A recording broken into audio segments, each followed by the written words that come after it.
Es un privilegio poder estar acá. Yo tenía una presentación mucho más larga, pero cuando se confirmó la participación del doctor, yo dije, no, vamos a achicarlo porque vamos a escucharlo a él, ¿parece? A ver, por favor, la primera presentación. A ver, estamos acá, el motivo es Perú. Entonces la primera pregunta es, ¿por qué invertir en Perú? O sea, ¿por qué he destinado mi tiempo, que podría estar en la oficina, escuchando, viendo un partido de fútbol, qué sé yo? Pero quiero escuchar por qué invertir en Perú. Pero ¿qué es lo que está pasando en Perú? Primero, estabilidad macroeconómica en Perú. Actualmente el Perú tiene una de las tasas de inflación más bajas de la región, una moneda que en los últimos 20 años se ha mantenido estable. Yo he tenido la oportunidad en los últimos años de estar en diferentes países y he vivido esa figura de sube y baja del tipo de cambio de elecciones en Perú estable, que ha estado un referente de 3.60, 3.70, dependiendo del momento. Tenemos también una recuperación sostenida de la actividad económica. Algo que me adelanto un poco, que para que ustedes lo entiendan un poco, haciendo una comparación con Colombia, Colombia es un país bastante descentralizado, con regiones, con urbes bien organizadas, tipo Cali, tipo Medellín, Cartagena, Bogotá, tiene referente liderando eso como sede central. Sin embargo, en Perú tenemos un tema del centralismo, ¿no? En alguna presentación me escuché, si tienes la espalda financiera, ingresa a Lima. Ingresaste a Lima, ingresaste a todo el Perú. Pero si quieres probar un poco, si quieres atender dolores, donde hay oportunidades, ¿pasa el coche? Ya, donde hay dolores, donde faltan cosas, hay oportunidades, hay muchas oportunidades en regiones. Y es así que la dinámica peruana se ha venido recuperando sostenidamente. Hablamos de varios motores de nuestra actividad económica, el gasto público, estamos hablando también de la inversión privada, estamos hablando de la inversión extranjera, nuestras exportaciones y el turismo. Y ahí, dentro de mi rol, lo que yo puedo compartir con ustedes, el comercio internacional peruano ha estado creciendo de manera sostenida, cada vez con una mayor participación de regiones. Alcanzando nuevos mercados en función a una política también, a una política de expansión interesante de tratados de libre comercio, acuerdos comerciales que nos permiten llegar a más de 85% de las economías del mundo con acuerdos preferenciales. Y esto que les estoy comentando, ya se han dado cuenta otras empresas. No estamos solos. Ya actualmente hay empresas colombianas instaladas en Perú.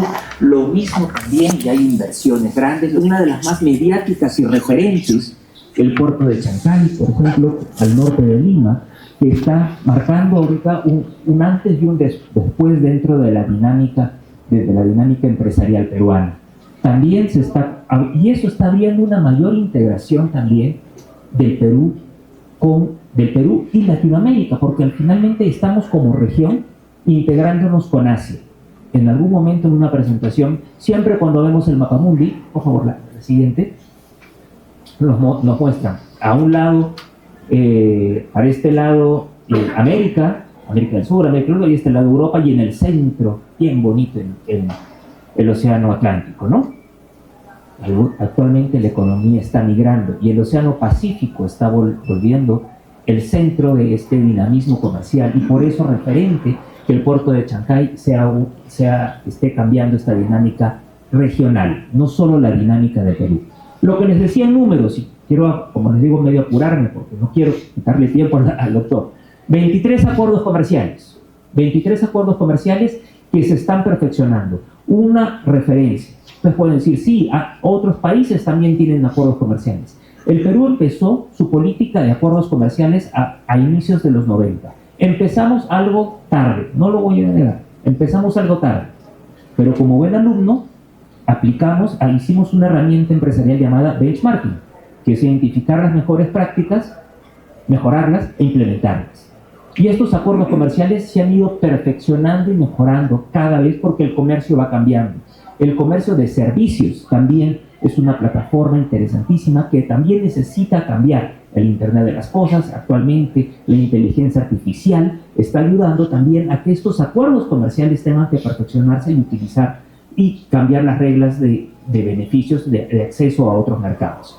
Lo mismo, el marco jurídico que hay entre inversionistas, eso nos van a explicar mucho mejor nuestros compañeros, el área legal. Tenemos ahí un referente. El Perú ha desarrollado un marco legal de tal manera de que puede haber muchos cambios, pero si te acoges a los acuerdos comerciales, a los beneficios que establece el marco de inversión en Perú, el marco tributario legal con el que tú te estableciste se respeta por 10 años más, si hubiese un cambio muy marcado. Y eso es un marco interesantísimo para empresas que desean instalarse y ver a Perú de repente no solo como un mercado destino de sus productos, porque también somos un mercado demandante, somos 34 millones de habitantes, sino también como una plataforma para acceder a otros mercados. Somos parte de la Comunidad Andina, ya bastante tiempo, es más, la sede de la Comunidad Andina está en Perú, y también somos miembros activos, fundadores de lo que es la Alianza del Pacífico. Colombia también lo es, gracias al cargo que tengo en este momento de vida, he tenido la oportunidad de participar en varias sesiones de la Alianza del Pacífico, y es muy rico ver cómo la dinámica entre países se va consolidando cada vez más, porque sí, hay muchas diferencias, si bien somos muy parecidos, idioma parecido, usos horarios parecidos, muchas veces hay diferencias culturales que incluso cuando hay voluntad, hay que saber conocer, entender, superar y ponerlas en valor. ¿A qué sigue, por favor? Ya mencioné el puerto de Chancay, el puerto del Callao que se está expandiendo, y también, probablemente, ¿quiénes han estado en Perú? Muy bien, me gusta. ¿Quiénes conocen ya el nuevo aeropuerto de Perú? Bien, perfecto. ¿Qué ha pasado? El Perú tiene una meta muy ambiciosa de turistas. Ha habido todo un proceso público-privado de mejorar nuestra infraestructura aeroportuaria. Y es así que el aeropuerto que los que fueron hace 3 años ya no existe. Bueno, está ahí, pero ya no se está usando. Tenemos un nuevo aeropuerto muy bonito, con mayor capacidad para pasajeros y también mayor capacidad para atender carga internacional. ¿La que sigue? Perú y Colombia. Perú y Colombia tienen una relación muy rica. Nuestro intercambio comercial ya supera los 3.000 millones de dólares. Colombia nos están ganando, la verdad. Ustedes nos están exportando más de 2.000 millones de dólares, nosotros estamos en 1.100. Pero lo rico de este intercambio es de que es 90% de productos con valor agregado. Estamos hablando de productos manufacturados, productos del agro. Estos productos entran en su mayor parte con arancel cero. Siempre nos dicen, y algo que yo he aprendido en este tiempo aquí en Colombia, que los aranceles son muy caros, que importar es carísimo. Perú y Colombia, cero arancel para productos producidos en Colombia y producidos en Perú.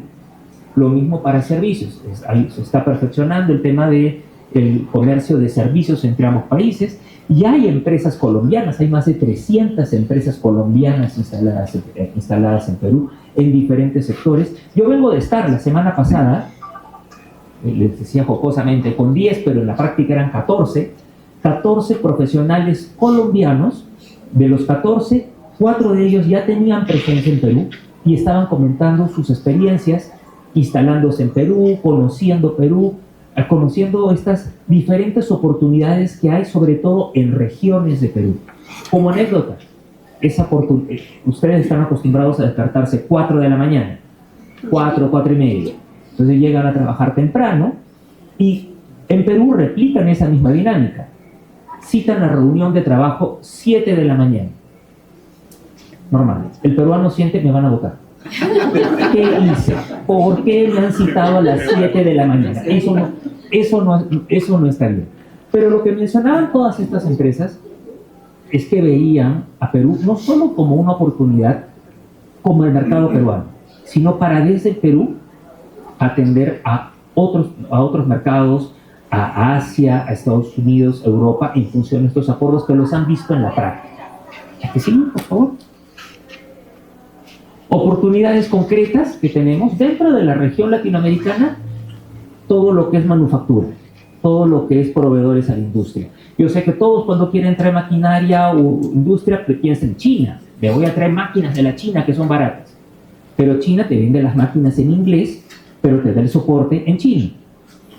Nosotros estamos cerca. Hay mucho flujo de maquinaria de Colombia hacia Perú, de soluciones para la industria, insumos para la industria, envases y embalajes, equipamiento para la agroindustria, que se está dando entre ambos países. Alimentos y bebidas, también. Actualmente, como les decía al comienzo, cuando me dieron la oportunidad de dirigirme a ustedes, la región latinoamericana es un referente en el mundo ahorita. Muchos ojos están, pero sobre todo con la dinámica de agro. Hay un tema de agua en el mundo. Nos estamos quedando sin agua. Pero una de las regiones que está sabiendo que es bendecida por la Amazonía, por los Andes, es Latinoamérica.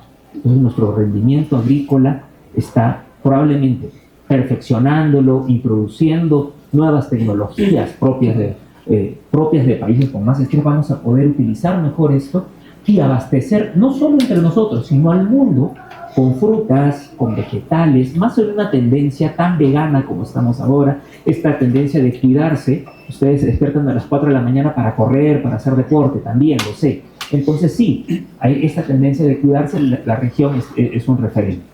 En energías renovables también, Colombia ha hecho muchos avances, Chile también, Perú también está en ese camino. En turismo y infraestructura, el turismo es un motor interesante para la dinámica regional y en el caso peruano, porque nos permite integrarnos como país. Ha cambiado un poco ese esquema de cultura interna, de valoración, sino ponerlo ya en valor y que pueda insertarse a una economía el conocimiento y el legado de nuestros ancestros peruanos. Y es así que ustedes cuando hablamos de Perú siempre van a decir, Perú, Machu Picchu. Y los que han ido, de los que fueron, ¿quiénes fueron a Cusco? Perfecto. Generalmente lo que sucede es de que cuando deciden viajes, deciden ir a Perú. El paquete, Jonathan está acá conmigo, Jonathan es especialista en turismo. 8 días, ¿no? 8 días, de los cuales 5 van a Cusco y 3 corriendo o 2 a Lima. Actualmente, si no existiera Machu Picchu, yo estaría súper seguro que seguiríamos siendo un referente cultural mundial y regional. Líneas de Nazca, que solo las puedes ver desde unas avionetas, que son misterios. Sabemos que son hechos por peruanos, pero es parte de la dinámica. Tenemos la ciudad de Caral, al norte de Lima, la ciudad de barro de Chanchán, al norte en Trujillo, la tumba del señor de Zipán y la señora de Cao, que son impresionantes y que lo más referente inmediato es las tumbas de Egipto. Anécdota, no sé si vieron la película La Momia. Ya, al final, en La Momia 3 dice, me voy a ir a vacacionar en un sitio donde no hay momias, me voy a ir a Perú. Estaban jugando con la ironía, porque tenemos muchos temas de arqueología, sobre todo, señor Recipán, señora Beca. Vamos, muchos hoteles se están instalando en Perú, muchísimos hoteles, en función también a acuerdos tributarios que yo los conozco, pero hay profesionales que se los van a explicar mucho mejor ahora. La figura de recuperación anticipada de impuestos, esta ya la pusimos. Esa es la otra, por favor. Nosotros pedimos, pero está duplicada, la que sigue, por favor. La siguiente es esta. Y sigue el mismo texto, creo, ¿no? Sí. Ya, mejor. Muchas gracias. Hay muchas cadenas hoteleras que se están instalando en Perú actualmente.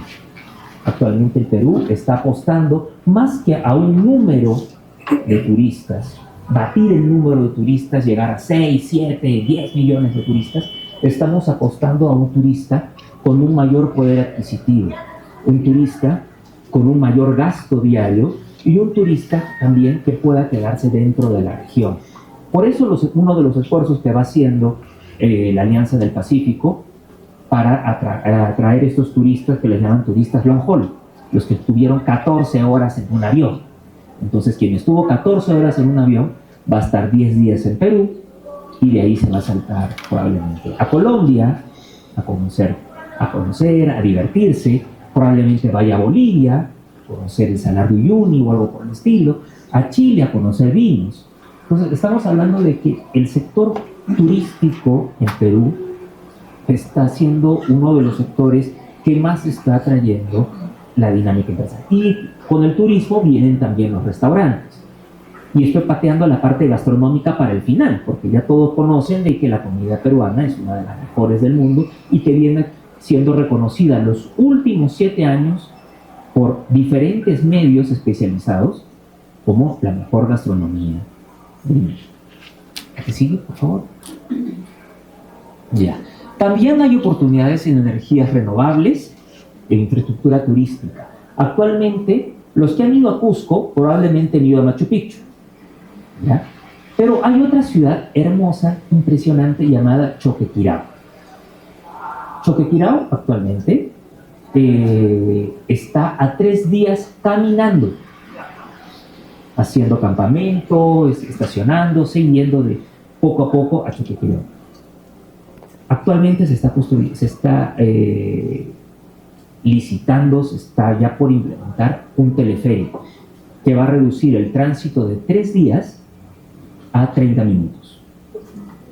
Y lo digo que este proyecto ha recibido mucho interés, sobre todo de empresas colombianas, porque reconocemos también que Colombia tiene mucho talento y mucho talento en teleféricos.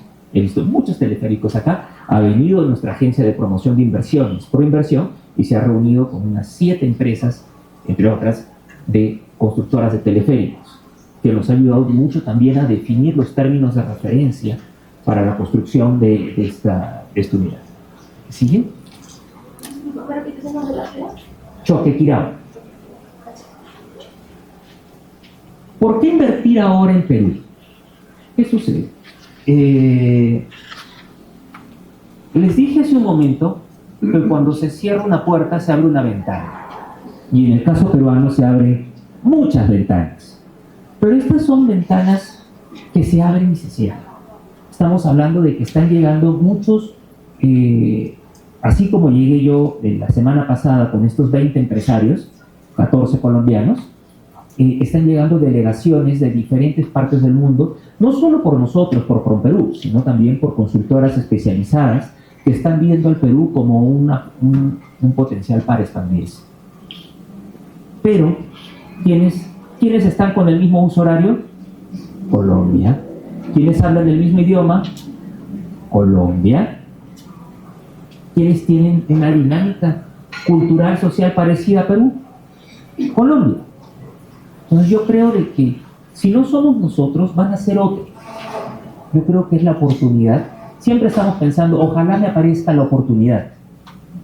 Yo estoy preparado, las oportunidades se dan para los que están preparados. Y yo creo que todos ustedes están acá pensando en qué me ofrece Perú. Quieren captar la oportunidad. Y en este momento el Perú se podría decir que está de moda.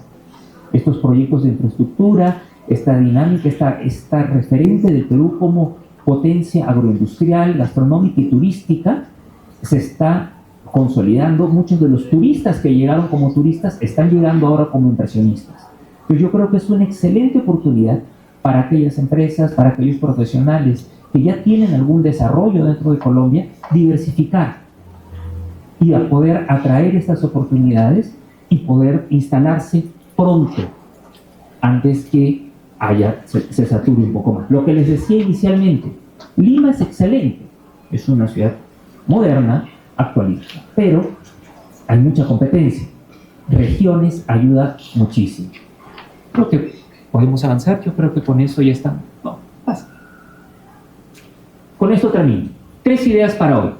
Perú ofrece estabilidad, fundamentos macroeconómicos sólidos. Sé que estamos ahorita en una elección, no voy a tapar el sol con un dedo. La mayoría de los peruanos estamos viendo si pasó por 10 votos, por 30 votos, por 1000 votos. El Perú tiene independencia, el Banco Central de Reserva tiene un marco legal estable que permite que quien se instale en Perú, acogiéndose de manera guiada por profesionales, puedan asegurar su inversión, el marco legal de su operación. Segundo, es una economía abierta, con más de 23 acuerdos comerciales que se están perfeccionando, que permiten escalar y llegar a otros mercados. Segundo, sectores donde ahorita hay oportunidades: manufactura, turismo y energías renovables. Y tercero, es el momento. No dejemos pasar, de repente sí, estos momentos de incertidumbre alejan a de repente inversionistas más de mayor distancia, tipo Europa, tipo Asia. Pero en Latinoamérica estamos acostumbrados, ¿sabes? Estamos acostumbrados a esta dinámica. Entonces yo creo de que es un buen momento, los invito un poco a soñar, a imaginarse ya instalados en Perú, y sobre todo los invito a escuchar al doctor Flynn, que tiene un mensaje muy importante y que les va a dar muchos consejos, muchas referencias de cómo internacionalizarse, cómo todas estas ideas que les he podido compartir en estos 20 minutos, aunque ya me sacaron la tarjetita roja, cómo llevarlo a la práctica, no desde un punto académico, institucional, sino desde un punto de vista pragmático. Muchas gracias, nos esperamos en Perú.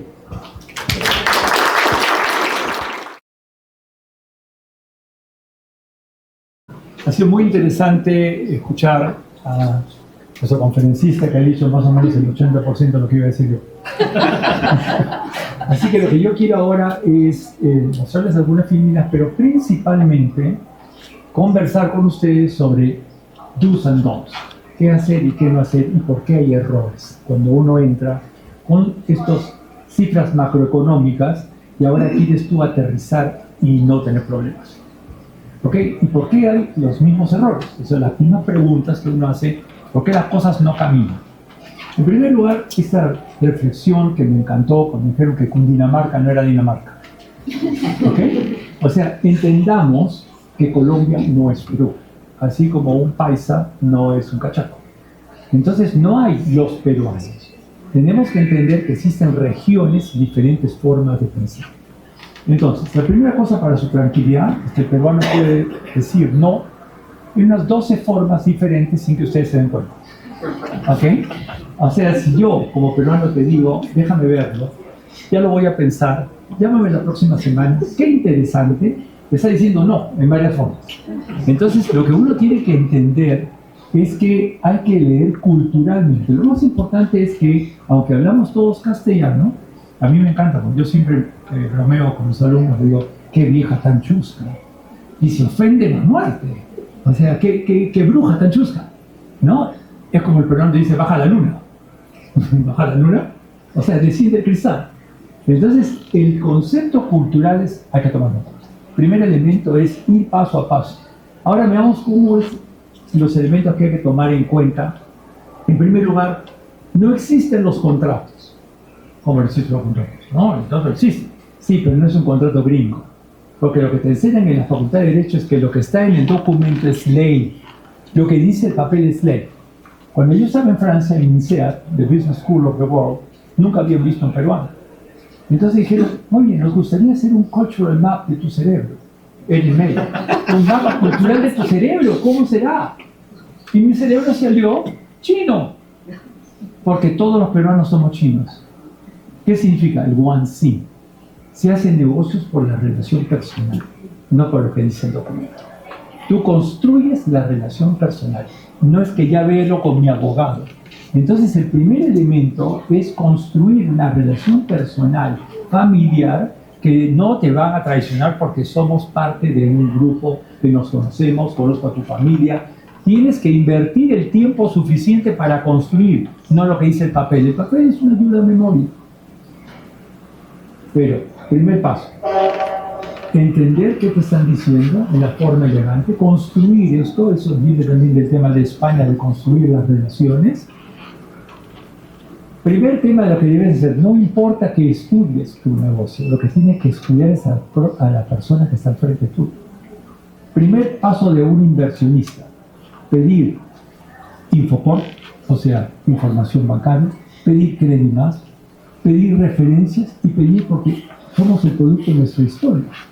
Entonces puede haber gente que no tiene problemas, pero es complicado. Es una persona que no le gusta pagar, es una persona que es soberbia, es una persona que no vale la pena hacer negocio con él. Primer elemento, estudiar a con quién vas a hablar. Segundo, las relaciones, es decir, tienes que ir a la cámara, asociarte, ir a la Asociación Nacional de Minería, si vas a trabajar con los mineros, o sea, ir vinculándote, que te conozcan cómo te vas a relacionar, estudiar a la persona. Y ahora que estás entrando, dije, voy a hacer una pequeña empresa, voy a hacer una filial. A ver, vamos a empezar a gastar dinero en forma estúpida. En primer lugar, en el Perú no hay ninguna restricción para armar una sociedad anónima con extranjeros. Basta que el gerente sea residente o sea peruano, por eso no es residente. Pero todos los accionistas y todo el directorio son colombianos y puedes sesionar a distancia. Entonces, ¿por qué voy a crear con el gasto de crear una filial o sucursal cuando puedo crearlo un modo? Ya, entonces créalo con unos $40, $50. Como tú crees una compañía con $30, $40, te van a hacer una microempresa. El banco te va a ver como un pequeño insecto. Entonces, número uno, podemos crear la empresa, una sociedad anónima cerrada, no una IRL. Tengamos una sociedad anónima con directorio, porque como la empresa es nueva y nadie la conoce, por lo menos que el directorio tenga peso de años y diga, miren quién está detrás, miren el peso que tiene, la trayectoria. Entonces creas una empresa con un capital no irrito, porque entonces pasas, no te van a dar ningún funcionario que te trabaje, sino te van a mandar a un funcionario de tercera. Tampoco un monto grande. Porque acá aparecen dos elementos que deben tener en cuenta. Acá se llama la DIAN, ella se llama SUNAT. Yo quiero que ustedes reflexionen porque en esto siempre me viene un sentimiento un poco religioso. Esto lo dije yo en una universidad que la maneja el Opus Dei en Piura, y dije esto. ¿Quién está con nosotros antes que nazcamos? ¿Quién está con nosotros todas nuestras vidas? ¿Quién estará con nosotros cuando no estemos en este mundo? ¿Quién? La Diana. O sea, no hay forma que no establezcamos una estructura que considere un tax plan. ¿Ok? Primero, conocer con quién vamos a hacer negocio. Segundo, en qué negocio estamos. ¿Cuál es la psicología del sector? Una cosa es el sector inmobiliario, una cosa es el sector agroindustrial. Una cosa es las cifras macro, me interesan. Pero cuando viene un gordo que pesa 200 kilos y viene un niñito que pesa 4, están bien en promedio. Yo he trabajado mucho sobre cómo mentir con estadística. He creado software de cómo desmaquillar las cifras. Todo lo que ustedes leen, el 90% es mentira. Yo sé el tema de misinformation, declaraciones, todo es mentira. Miente, calvo fe. Entonces tienes que reflexionar. Las cifras son las cifras. Es cierto que el Perú ha crecido, pero ha crecido, entre otras cosas, espectacular, 29.000 millones de utilidades, porque el oro pasó de 2.000 a 4.000. Entonces somos una potencia en oro, somos una potencia en cobre, somos una potencia, pero también vino la tecnología israelí. Y cuando vino la tecnología israelí, la gente que yo conozco y la trajimos, desalinizó el agua del mar. Yo cuando le digo a la gente, ¿tú sabes que Bolivia está en el mar? ¿Qué? ¿Bolivia está en el mar? Sí. Mira, cuando vas llegando en el aeropuerto, mira cómo brilla todo el mar. No, son los viveros. Entonces la tecnología es hoy día pasar la tecnología, que vamos a hacer una revolución en el agro que están moviéndose. Ya hay en el sur, ¿eh? Somos potencia en palta, le ganamos a México. Primer productor del mundo en uva de mesa. Tenemos arándanos, tenemos la corriente de Humboldt que te da unas... Es un país que tiene riqueza por todos lados. Pero yo he estado involucrado en el puerto de Chancay. Yo trabajo, no lo repito por favor, ¿no? Yo trabajo con los chinos. Entonces, de Chancay a Shanghai. O sea, mis clientes son Costco, son Sany, son los monstruos. Entonces, lo que uno tiene que decir hoy día, mirando el mayor socio comercial del Perú es China. Somos la ruta de la seda. Los comerciales parece que estuvieran pasando por Chile. O sea, está el Falabella acá, es un amigo también de Gilinski, Clio, con GNB. Financia el tema con Bancolombia de todo lo que era café. Café peruano lo sacábamos, lo organizábamos para exportar a Neumann, el grupo N. Ya armamos empresa en Berlín. O sea que el traer tecnología israelí, modificar el tema. Ustedes saben que la segunda ciudad más grande del mundo en el desierto, ¿cuál es? Cairo es la primera. La segunda, Lima. Lima, está en el desierto, no te das cuenta, pero sales y te mueves un poco más y estás en dunas. Tienes 52 ríos que caen, pero significa que puedes volver el desierto todo verde, como en Israel. Y eso es lo que están haciendo. Estamos descensando y volviendo cuando yo estaba en Israel he visto las vacas sobre el agua. ¿Habías visto vacas sobre el agua? Sí, en un torno, dando vueltas. No necesitas cantidades enormes. Piscigranjas de 5 pisos de altura. Entonces, trayendo la tecnología y lo que he visto acá en las flores, que me encantaba que cada flor estuviera patentada y pudiera sacar ese desarrollo, el Perú no tiene límite. Nosotros saben que los limeños, no sé si han visto algún limeño, yo soy limeño, no tienen paraguas. No tienen paraguas, no llueve nunca. O sea, cuando hace frío son 19, 20 grados. Y cuando hace calor son 28. O sea, tenemos el lights. Claro, ya sé que no se ve el cielo. Pero no importa.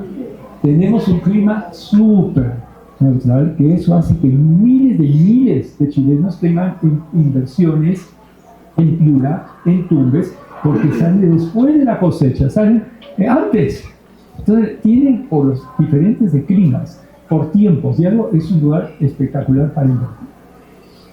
Se construye la relación, se evitan los procesos. Ahora, ¿qué es lo que hay que hacer para protegernos? Ahora he hecho una serie de figuras, se los voy a mandar. Pero prefiero así hablar.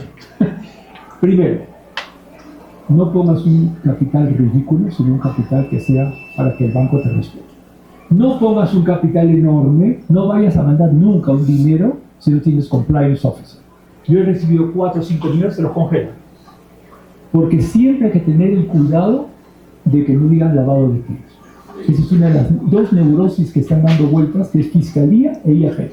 Perdón, y la Fiscalía y la SUNAT. SUNAT, ¿qué haces tú? No, pues no voy a hacer una empresa colombiana y lo manejo todo desde Colombia. Crea la empresa en Perú, que trabaja contigo, y cuando viajas a Perú lo pasas como gasto. ¿Me entiendes? Simplemente juegas entre las utilidades, pero tienes el cuidado personal de que en el banco te conocen, trabajas con el Banco de Colombia, con el GNB, trabajas con lo que sea, tienes líneas de crédito y juegas. Les explico, por ejemplo, qué cosas pasan en Perú que no pasan en Perú. Digamos que te mueres. ¿Ustedes saben que en el Perú no hay impuesto a la herencia? No hay impuesto a la herencia, da gusto morirse. ¿Okay? O sea, entonces tienes que planificar, y si voy a tener una empresa, quiero comprar una casa en Miami, creo una empresa peruana que es dueña de la empresa americana que maneja la casa en Miami, de modo que no pasa nada si te mueres. Pero el fideicomiso, los mecanismos, las estructuras de tener el tax planning, planificar dónde es mejor, cómo lo declaras, el concepto de la internacionalización. Tenemos ahora operaciones para Junior Mining Companies, hemos abierto en Toronto y podemos hacer estructuraciones para la venta internacional. Tenemos la entrada vía Madrid, tenemos Milán y tenemos Luxemburgo. ¿Qué es lo que hacemos? Es un foco internacional y toda la gente de América Latina, incluyendo Colombia. Creo que para nosotros, empresarios, hay un tema. Yo también tengo mentalidad empresarial, hacemos inversiones, o sea, el típico. No, ustedes saben que tengo un doctorado en finanzas y en derecho, manejamos negocios internacionales. No se ponen los huevos en una sola canasta. Yo estaba en Venezuela cuando era la América, era United States of America, aquí, era la corporación allí de Fomento. El único que tenía dólares. El dólar peruano no se mueve hace 15 años, 10, 15 años. Mira que esté Velarde, que yo lo conozco personalmente. No pueden tomar acceso a eso. Tenemos 100.000 millones de reservas, 29.000 millones de superávit. Y no mandamos comida a Cuba, como hace ahora Colombia o México. No es justo. ¿Me entiendes? Entonces, ¿qué es lo que te impresiona cuando comparas Bogotá, que yo vengo He sido inclusive presidente de la Cámara de Colombo Peruana en 10 años, he publicado libros. Yo quiero mucho Colombia, pero no hay movimiento. Lima por todos lados ve construcciones y edificios. Y la gente sigue ese auge económico y creo que estamos a 3 horas de avión, que no es nada, para hacer negocios ida y vuelta y de vuelta. ¿Cuáles son las alianzas? Agronegocios, tecnología, los mercados donde te están abriendo caminos, y usar los tratados de libre comercio de los 44 ya. Mi hija salió de Perú, está en Miami, creó un tema con productos, desagregó valor agregado. Hoy día tiene 600 productos, se llama Valle Fértil y vive en Miami, pero exporta a nivel. Mi hijo salió de Israel, estamos trabajando todo lo que es drones y todo lo que es tecnología. Internacional tu mente, porque no somos culpables a veces de la mediocridad que tenemos a nivel político. Entonces simplemente se ponen los juegos en diferentes canastas y cuando son una relación personal, creces. Moraleja número 1, crear sociedades anónimas que no son anónimas, son normativas, pero una SAC o una sociedad anónima con director, con transparencia. Segundo, no poner un monto ridículo y no poner un monto enorme, sino justificar cada cosa. ¿Para qué? Para que no tema compliance. Y cuando quieres trabajar con el Estado, tienes que registrarte como proveedor público. Ahora, tienes que preguntar, no es lo mismo decir que vamos a vender casas, a que voy a vender alimentos, o voy a vender medicinas, o voy a vender armamento, o voy a vender telecomunicaciones, o voy a hacer un banco. Cada uno tiene una restricción diferente. Ser un banco es por un año, en todos los papeleos. Medicamentos tiene que ser regulado. Quieres un producto de ensamblaje, entonces averigüen bien cuáles son los requisitos de cada cosa. Y por eso vale la pena tener personas conocidas que te abran la puerta y no te demores un siglo. ¿No? Entonces en Perú, no quiero hablar mal de Perú porque creo que hay muchas cosas, sobre todo porque la gente es trabajadora, se rompe el alma. Y yo por bromear a los peruanos les digo, ¿cuál es la matemática del Perú? ¿Sabes? 2 por 3. Todo cuesta el doble, demora el triple. Entonces, el concepto básico es para que no se pase esto en la vía irregular, es que tengo esta persona, este conoce, me ayuda. No es corrupción, es que te atienda. Y evitar los juicios. Confía, pero verifica. No saltes al vacío. Número 1, evalúa quién está al frente tuyo, evalúa las potencialidades del segmento, quiénes están en el sector, cuáles son las potencialidades, mercado, operador, producto. Preséntate bien, no te sobrevendas, todo lo van a verificar y haz al tiempo pausado, por eso es Alemania, y te van a decir, basta que esto haga sentido. Yo te digo muchas veces la llamada, dice, si tú estás de por medio, entramos. Eso es lo que vas a tener que decir. Si están ellos de por medio, entramos. ¿No es cierto? Pero no es que es algo turbio, ¿verdad? Y si no, aléjate, porque el escándalo te perdona el pecado, pero no el escándalo. Así que cualquier cosa, cuente con nosotros. Muchas gracias.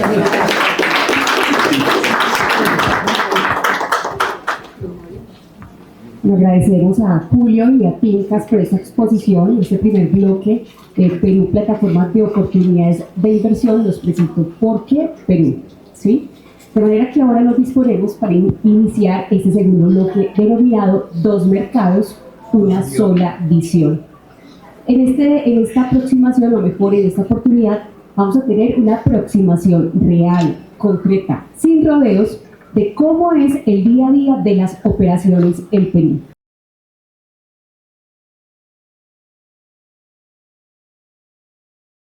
Bienvenidos todos, gracias por estar aquí. Qué bueno que vean en Perú una posibilidad de hacer negocios. Aquí hemos juntado un panel de empresarios exitosos. Hay un empresario que es de Nacional Colombiana, Emanuel. Tenemos a la presencia de los gremios, la Cámara de Comercio de Lima con Juan, en el tema de servicios y franquicias.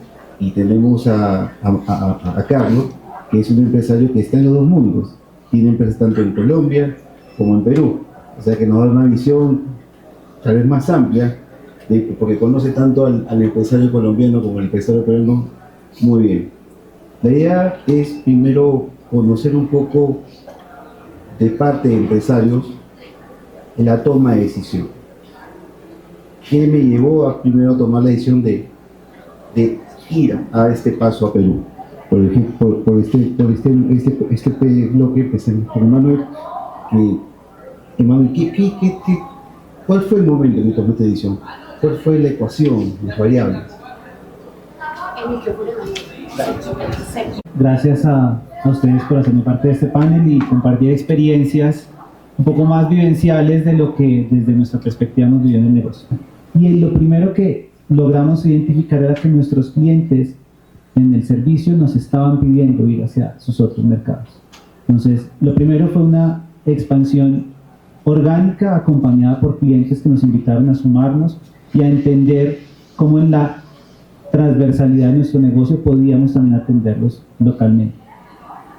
Poco a poco fuimos adentrándonos tanto que entendimos que, a pesar de hablar el mismo español, las etnias, las posiciones geográficas, los conocimientos nos iban a cambiar y decidimos también hacer una adquisición de una empresa peruana. Entonces, al final, tenemos desde este lado los dos mundos: la expansión orgánica de un negocio a través de una posición regional y la adquisición de una compañía en Perú, que capitalizó enormemente nuestra posición. Al final, todos los que estamos en cada uno de los países entendemos realmente lo que estamos haciendo con nuestro comprador principal. Y lo más importante es intentar no traducir. Y ahí fue donde pensábamos que, como cuando uno empieza a aprender a hablar inglés, que dices table es mesa, y te quedas con intentar hablar en tu español para poder hablar en inglés. En el ejercicio lo que nosotros entendimos fue, no es necesario.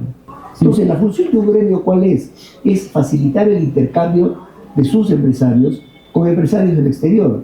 Y desde esa perspectiva es que nosotros venimos trabajando muy activamente en la Cámara de Comercio para que tengan posibilidad las personas, los empresarios que vengan de Colombia, acercarlos y ponerlos en contacto con empresarios peruanos con los que puedan trabajar.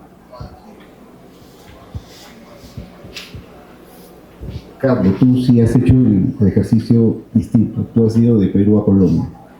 Tú tienes las dos lecturas del empresario colombiano cuando quiere invertir y cuando quiere adquirir un servicio o un producto.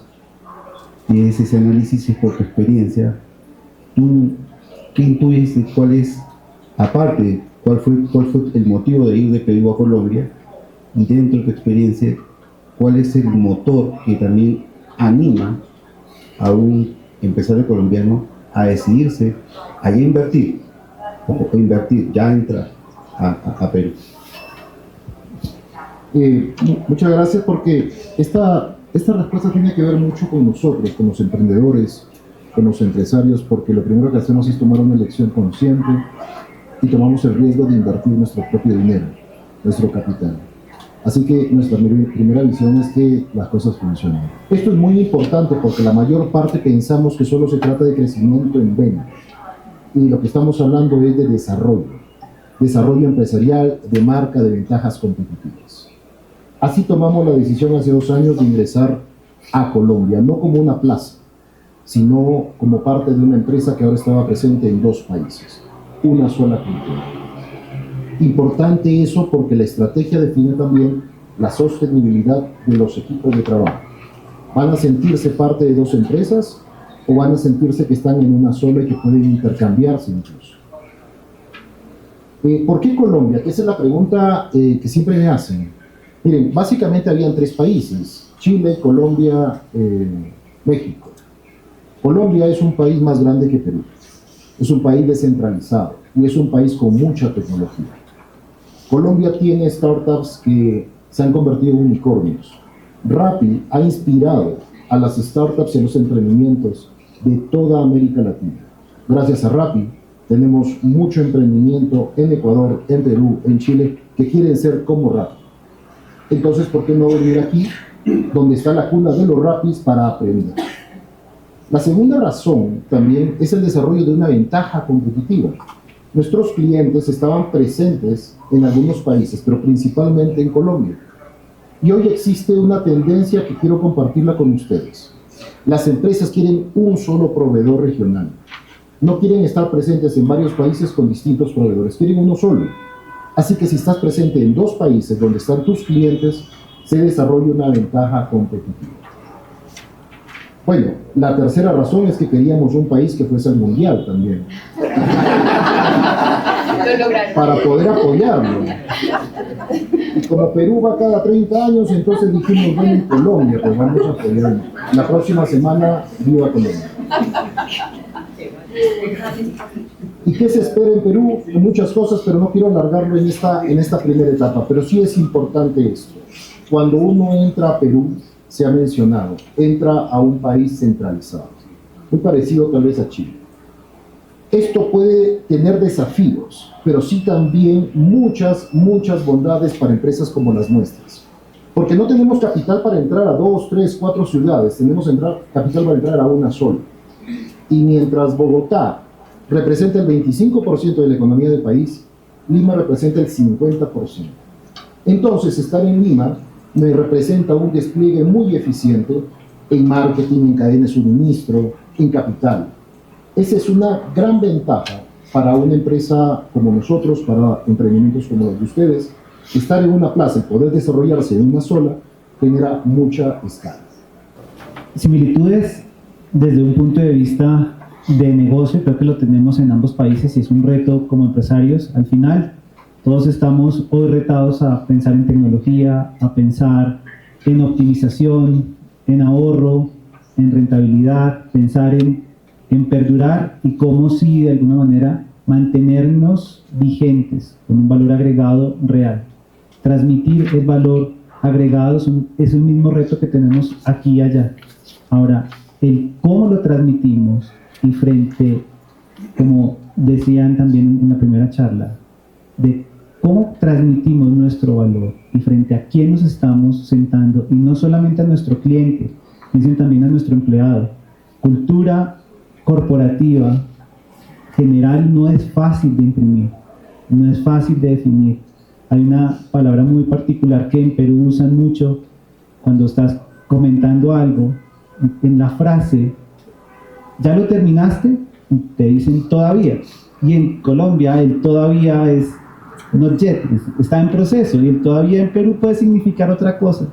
Y eso justamente, el todavía muchas veces en las conversaciones nos empieza a frenar. Entonces, en este ejercicio, al final, desde la similitud, los retos de las empresas en ambos países son similares. Al final, lo que de manera directa podemos estar pensando es, en la forma de hacer el negocio, lo más importante es, de alguna manera, no perder nuestro diferencial, pero reconocer que en la similitud de mercados podemos extender de forma hábil lo que nosotros estemos construyendo de valor agregado. La pregunta es ¿nuestro valor agregado localmente va a ser lo mismo en percepción? ¿Cómo podemos nosotros transmitir nuestro valor agregado?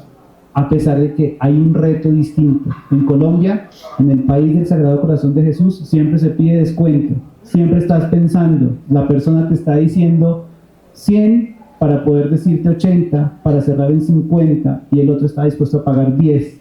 Y el regateo es común. O la confianza de decir, hola, buenos días, ¿cómo estás? En Perú es hola. Y muchas veces todo lo demás puede significar exceso de confianza.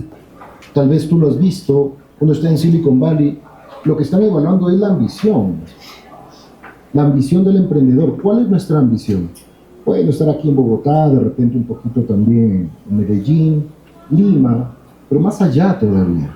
Tenemos el mismo desafío y es qué tan grandes queremos ser. Y ese es un patrón común que el día que América Latina, que los emprendedores aquí presentes, creamos que es posible, que podemos competir con un empresario de la India o de la China, vamos realmente a poner a América Latina de moda. Diferencias, esas diferencias son lo que hace rico invertir en distintos países. Me gustó mucho en Colombia en cuanto a la firma de contratos. En Colombia se firman contratos a 36 meses, que es el renting que nosotros hacemos, sin ningún problema, sea un empresario de la pequeña empresa o un empresario grande. En Perú, que te firmen un contrato es un poco más difícil, pensamos que el país se acaba mañana. Entonces, tememos mucho a la atadura, queremos que todo sea flexible. Para contratos, sí, no funciona, pero ahí viene otro negocio, viene un negocio basado en la flexibilidad, en las service, en la suscripción. O sea, en cada desafío uno va encontrando oportunidades. Por favor. A ver, yo diría que entre primero las similitudes, creo que la principal similitud que tenemos es la calidez del latino. No todos formamos parte de esta misma cultura, de esta misma gran nación, por lo tanto, negociar se hace fácil, acercarnos se hace fácil. No es tan fácil acercarse a un asiático, no es tan fácil acercarse a un inglés. Entonces, eso es lo primero que tenemos que ver. Lo segundo es más estructural. Una de las cosas que nos ha caracterizado en la resiliencia, ¿resiliencia contra qué? Lidiar contra gobiernos en general, de derecha e izquierda, que nos han castigado duramente con las sobreregulaciones. En los diferentes países van creando regulaciones y regulaciones, cuando en realidad el empresario es el que mueve un país.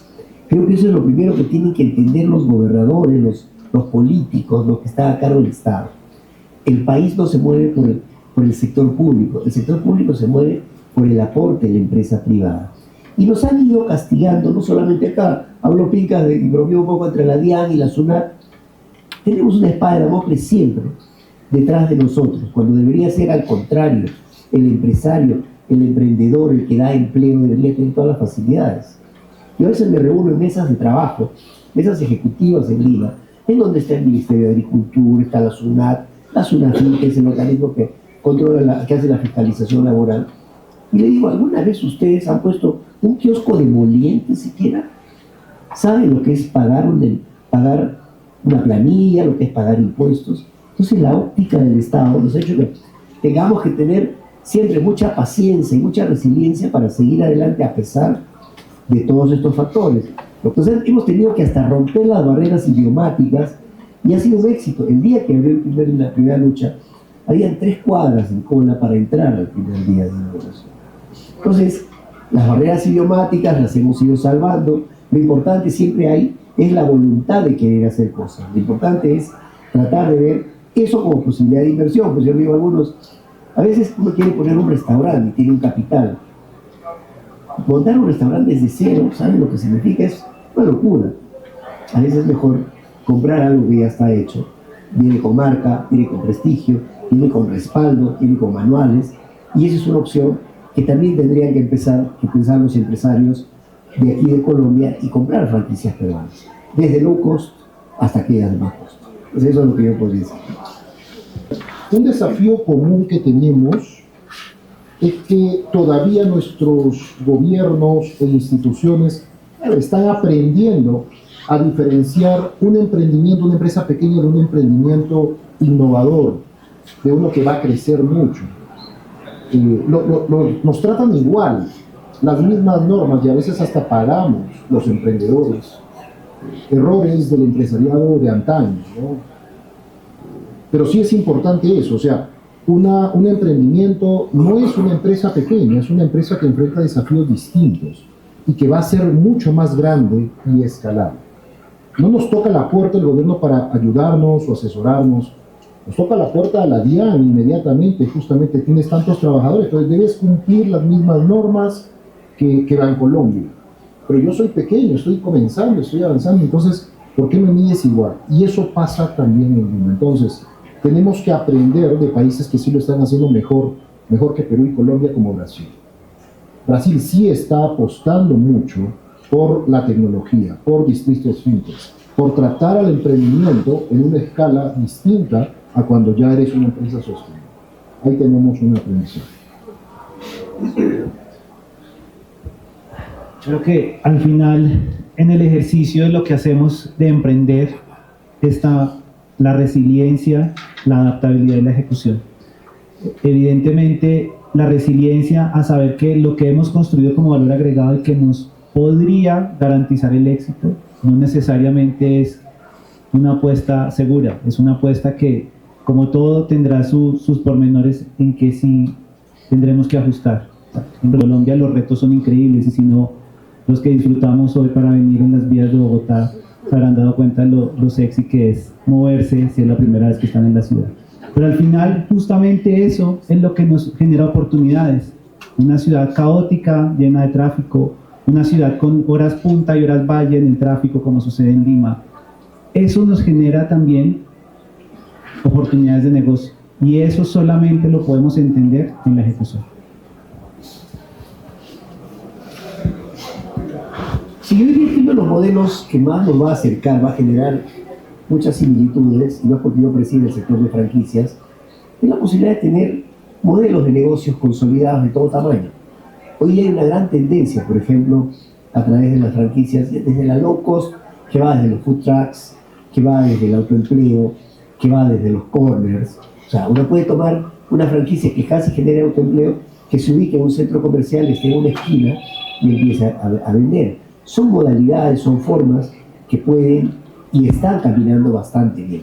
Hay un mercado muy atractivo en ambas partes. No estoy hablando solamente desde los colombianos invertir en Perú, sino los peruanos invertir también en franquicias colombianas. Es decir, si hay alguno que tiene modelos de negocio consolidados, podemos evaluar la posibilidad de colocarlos en el mercado peruano.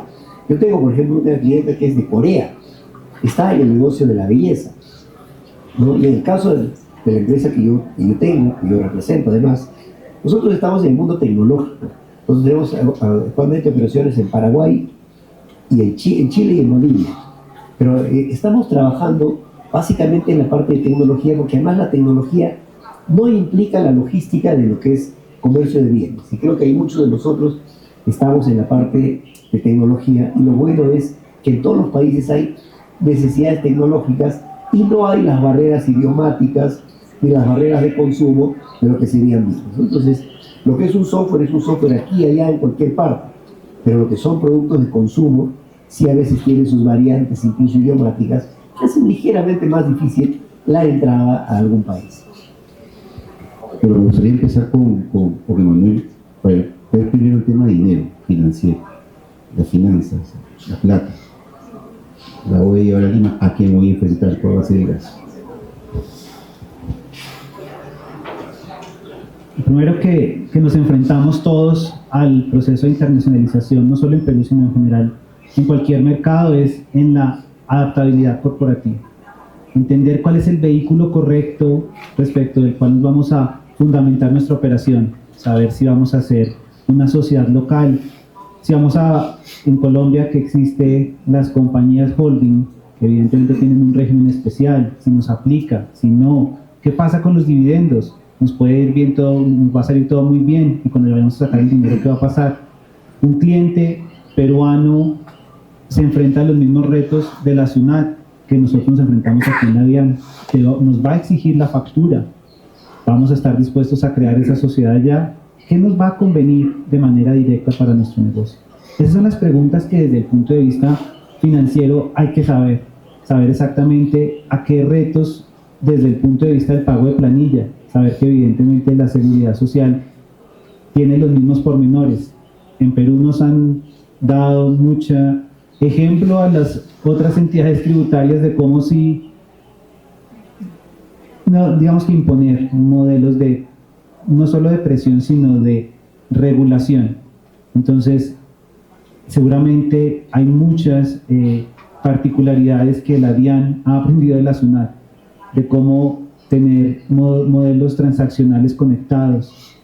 Ahí en ese ejercicio, de manera directa, es de primera mano entender en nuestro negocio cuál es el esquema impositivo que nos está aplicando, saber exactamente cuáles beneficios tributarios tenemos. Nuevamente, en Colombia, los emprendedores colombianos tenemos la oportunidad de crear una sociedad holding colombiana que tiene unos beneficios de régimen tributario para la salida de los dividendos desde Perú, con el propósito de no tener la doble imposición.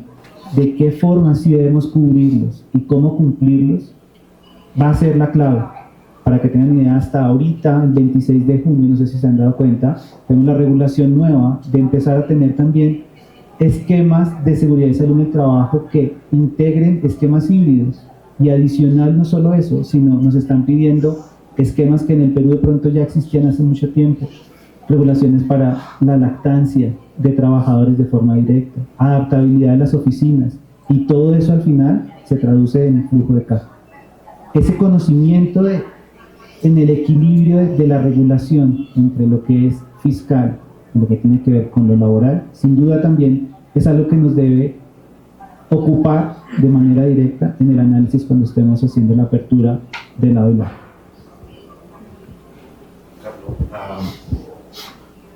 A ti te ha dado duro también, como cualquier empresario peruano, iniciar en Perú y sabes los problemas que puedes encontrar. Y también te ha dado duro seguro al momento de ingresar a Colombia a empezar tu empresa. También cuéntanos qué es lo que va a encontrar el empresario colombiano y qué podría también encontrarse uno aquí. ¿Será porque los emprendedores somos muy optimistas por naturaleza? O sea, tenemos que ser optimistas, si no, ¿cómo? Entonces yo veo mucha oportunidad para empresas y empresarios de Colombia. En Perú tal vez van a encontrar una bondad que es el tipo de cambio, es decir, la dolarización de la economía. Eso es una de las cosas que aquí sí me ha costado. Y aquí está Sebastián Cuartas, nuestro abogado, que trabaja con Bancolombia tratando de lograr una capitalización, porque todavía no se reconoce cuánto es el monto exacto del dinero que hemos enviado en dólares de Perú para Colombia. Facilita muchísimo las operaciones, porque de aquí no vamos a llevar pesos, vamos a llevar dólares y no es necesario cambiarlos. Y se pueden cambiar en cualquier parte, y podemos comprar cosas en dólares. Autos, casas, todo en dólares. Por otro lado, también es importante encontrar similitudes. Hoy, las pasarelas de pago, nosotros tenemos Yape, acá tenemos Regi, entonces ni siquiera necesitamos llevar dinero. O sea, la transaccionalidad ha abierto posibilidades increíbles. Yo ya no llevo efectivo para casi ningún país, porque realmente uno puede utilizar medios de pago digitales. Sí coincido que la principal limitación, independientemente de si voy a Lima o estoy aquí en Bogotá, tiene que ver con que nosotros los emprendedores muchas veces no conocemos esquemas de eficiencia tributaria. La discusión está cómo me preparo para gestionar esa incertidumbre. Porque si no, no existieran tampoco empresas de éxito, un Nubank, un Rappi, un Leasing, y empresarios que estamos aquí haciéndolo bien y expandiéndonos. De lo que se trata entonces es de dejar de mirar solo el problema y convertir eso en oportunidad. Por eso dice que crisis es peligro, pero también oportunidad. Así que consideraría mucho eso, más enfocarnos en las similitudes, que realmente hay cositas que sí se pueden salvar. Sí, yo creo que lo que has dicho tú es correcto. Tenemos que encontrar los puntos en común, los puntos que nos permitan avanzar. Yo lo que hago esta particularidad. Cuando hablamos de los costos, por ejemplo, que tenemos que asumir, vamos a suponer que yo tenga un capital y quiero invertir. Me va a costar, ustedes han pasado por eso, yo más bien tomé por el modelo de tomar franquicias. Entonces, a mí el que me vende la franquicia sabe que yo tengo que ver cómo me las arreglo en mi país con el tema tributario. Es decir, lo primero que hice fue, por ejemplo, la primera franquicia que tuve como franquiciado fue una franquicia tecnológica para la enseñanza de las matemáticas, que no tenía canon de entrada, porque en el caso de la tecnología es más difícil establecer canon de entrada, pero sí tenía el royalty. Entonces el royalty se pactó a través de un convenio. Pero después yo empecé a desarrollar franquicias propias. Por ejemplo, una plataforma de enseñanza de las matemáticas, y ahora tenemos una plataforma para medición de la calidad de servicio, con la cual estamos en Paraguay, en Chile y en Bolivia. Entonces lo que empezamos a hacer es trasladarle de alguna manera al que compra la franquicia todo el tema tributario en su país. Por ejemplo, si alguien quiere comprar una franquicia, y yo les puedo decir las que son parte del portafolio que nosotros administramos o trabajamos, Embarcadero 41, que es una conocida cevichería en Perú. El Embarcadero le va a decir: este es mi canon de entrada, este es el royalty, y el empresario acá lidia con la regulación propia de su país, a las cuales ya está acostumbrado. Al revés, si hay una franquicia colombiana que quiere entrar a Perú y yo compro, por ejemplo, la franquicia, le pago el canon de entrada y pactamos el royalty, yo tengo que bancarme con todas las regulaciones y todos los problemas que hay en mi país. Ese es parte del riesgo empresarial. Entonces tenemos que ser más creativos. El Estado tiene que hablar con los empresarios. Yo le decía hace un día a los de la SUNAFIN del Perú, si yo tengo, por ejemplo, soy bodeguero y tengo 500 soles para pagarle, yo debería abrir una planilla para un joven a 500 soles y le aporto 2% al CIS y le descuento 2% de su fondo pensional, porque si yo le aplico el 10% de descuento, esos 50 soles puede ser la diferencia entre su movilidad del mes. Entonces tenemos que empezar a buscar mecanismos más creativos para tener una gran masa de gente en la planilla, no bajo un régimen que tenemos ahora que castiga tanto al empleador como castiga al trabajador. Porque a un trabajador que yo le pago sueldo mínimo, vamos al cambio, $300, le descuento el 10%, no le voy a descontar $35, eso es su movilidad del mes. Y te dice, si no es el mismo trabajador, págame por fuera. Entonces son modelos que yo los invito, si ustedes tienen franquicias o negocios que puedan entrar a Perú, trabajemos. Y también nosotros estamos para promover empresas peruanas que ya están operando en Colombia, así como empresas colombianas que ya están en Perú. Y en el caso de la gastronomía, para este año se prevé un crecimiento en general de las franquicias de alrededor de $600 millones. El 68% está en las franquicias. El 12%, ojo, ustedes que son líderes en la parte de belleza, el 12% del crecimiento también está en el rubro de belleza.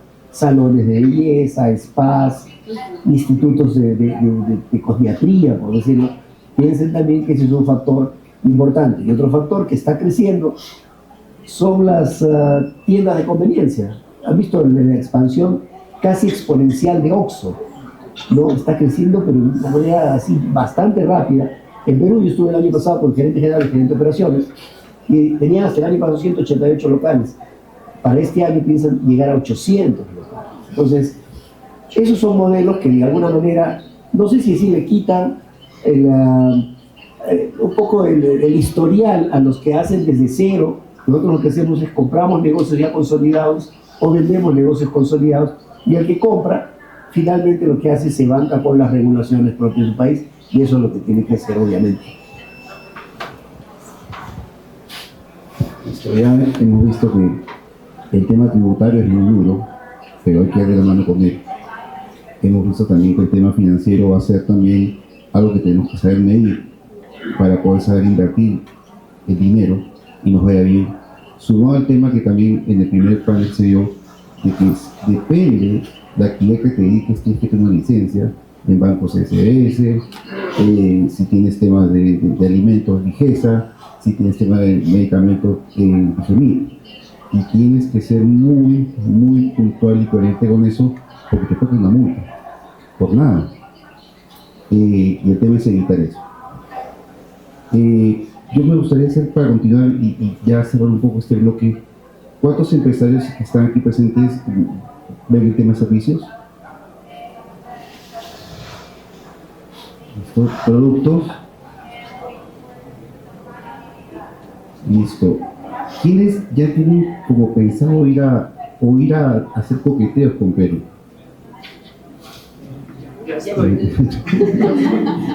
Listo. ¿Y quiénes ya tienen la decisión? Listo. Ya, en base a esto, me gustaría que ustedes, reflexionando en base a todo lo que se ha hablado en el primer panel y con lo que ustedes, por la información tan valiosa que nos han dado, nos den unas recomendaciones finales, puntuales, ya que vengan para que les sea más fácil al empresario colombiano tomar una decisión. A mí no les dijo, porque siempre el riesgo va a existir.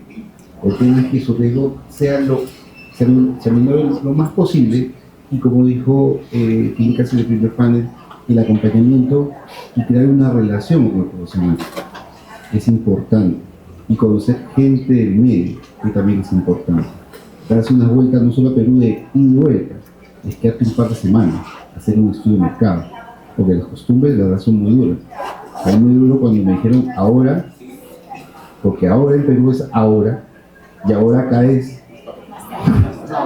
ahora. ¿Ya? Así que nada, les invito a que nos den una reflexión final los tres. Bienvenidos emprendedores y empresarios que quieran invertir, los que ya tomaron la decisión y aquellos que no. Yo les digo que se atrevan. Perú tiene una particularidad que recibe bien al colombiano, bien. Y esto no es un cliché porque estamos aquí o porque está frente a Perú. lo recibimos bien. Hemos crecido con novelas colombianas, así que nos encanta eso. Soñamos con saber bailar la mitad de lo que se sabe bailar aquí. Cuando estamos en una rumba me dicen, Carlos baila, los peruanos no saben bailar, no les gusta bailar. No nos atrevemos, porque acá se baila tan bien que uno mejor no se para, no dicen me duele la pierna. Cosas como eso, así que sí. Que no ocurre en todos los países, ojo. Estamos hablando Perú-Colombia. No estamos hablando de Asia, de Argentina, que son otros mundos. Estamos hablando aquí. Pero sí les puedo decir también que lo que funciona, las recetas se repiten. Número 1, la formalidad. Ser formal sí paga. Cuesta, pero paga. Ser formal me abre líneas bancarias. Y realmente una empresa tiene valor cuando accede al crédito bancario. Allí realmente se ha creado valor intangible e invisible, que es la magia del capitalismo. Poder lograr que no solo dependa de uno, sino también de nuestra organización, de nuestra marca, de nuestra gente, de nuestra reputación. Ser formal nos abre líneas de crédito, primera recomendación, independientemente en cualquier país. Lo segundo es apalanquémonos de lo que sabemos hacer. Vinimos aquí para replicar algunas cosas. Por ejemplo, sabemos vender en digital. Eso nos ayudó mucho a abaratar costos y a traer recetas que funcionaban y que van a funcionar en otros países. También trajimos la idea de negociar con bancos. O sea, inmediatamente nos acercamos a Bancolombia, ya estamos con Bancolombia, ya tenemos cupo con Bancolombia. Por cierto, cupo aquí y cupo allá son dos cosas distintas. Allá cupo es extorsión. Sí. Pero son cositas divertidas, ¿no? Que uno va aprendiendo. Tal vez la que más me costó es su merced bien pueda, ¿no? Pero ya ahora me encanta eso. Pero sí, o sea, esas recetas hay que replicarlas. Dentro de la región en general debemos siempre capitalizar todos, es creer también al final que las grandes tecnologías no solo se desarrollan en Asia, no solo se desarrollan en Estados Unidos. Hay muchos emprendedores de forma local que lo están haciendo muy bien, que lo estamos haciendo muy bien, que todos estamos de alguna manera contribuyendo a encaminar nuestros sectores, nuestras actividades. La credibilidad entre nosotros como región es fundamental. A veces, o por lo menos de manera particular, siempre pasa en Colombia y más hacia los años 80 o 90 venía un gerente europeo, de apellido europeo, o que sea de una raza totalmente distinta y era más alabado y celebrado que el local. Pero la realidad es que nosotros mismos también lo estamos haciendo muy bien y que eso incluso ya somos una etnia global bastante fuerte. Y vean lo que sucedió también en las elecciones en Estados Unidos, lo que proyectan que México va a ser una de las etnias que para la siguiente elección va a definir cuál va a ser el presidente de los Estados Unidos. Nosotros en Latinoamérica tenemos mucho potencial. Definir exactamente cuál tiene más no vale la pena. ¿Cuál es el tráfico más difícil? Tampoco vale la pena. ¿Cuál es el político que más hace daño? No tiene sentido. Lo que sí tenemos que hacer es co-construir puentes y abarcar de forma directa que las economías viajen bidireccional entre nosotros, comprarnos entre nosotros y promovernos entre nosotros. A ver, tenemos una historia rica común en América Latina en general, que es un factor que nos une definitivamente. Y ese es un factor importante, tenemos una historia común, lo que no tenemos es una moneda común. No, ya como Bolivia casi teníamos una moneda común que era el chola, ¿no? Pero bueno, en realidad es que lamentablemente en América Latina nos empezamos a distanciar más bien por esos aspectos económicos. Cada uno creó su moneda, cada uno creó su sistema económico. Claro, a veces voy a recordar lo que dijo Angela Merkel alguna vez. ¿Y por qué yo tengo que pagar la factura de Grecia? Cuando Grecia estaba casi en quiebra. No, pero de alguna manera lo que han hecho es protegerse. Porque decías tú, el gran problema que tenías era esas fluctuaciones que nosotros no tenemos en Perú a nivel de tipo de cambio. Tendríamos que establecer un mecanismo. Ahora, llegar a un consenso va a ser difícil. Han pasado más de 200 años, en algunos casos más, de historia que tenemos de haber sido liberados, o haber sido, digamos, ex-colonias, y no nos hemos puesto de acuerdo en temas fundamentales. Pero más allá de eso, tenemos muchas cosas para crecer. Si algunos de ustedes van por el modelo de invertir directamente, es perfectamente válido, toma más tiempo, toma más canas, toma más riesgos, y a veces hay que buscar también otros modelos ya consolidados. Compren empresas que ya estén funcionando o vendan sus empresas que ya estén funcionando. ¿Cómo en el tema de innovación? ¿Cómo en el tema de los procesos, en el caso de servicio, proceso de servicio, en el tema de innovación y desarrollo de pensamiento creativo? Los escucho y no en muchas palabras usaron el término de innovación, sí algunos elementos. ¿Cómo puede entrar los temas de innovación al empresario peruano? Principalmente a la toma de decisiones, a los líderes, a quienes pueden dinamizar de una forma diferente sus productos y servicios, sus estilos de liderazgo, su gestión de equipos. ¿Para qué? Para poder impulsar aún más lo que se está haciendo y fortalecer este vínculo entre Perú y Colombia.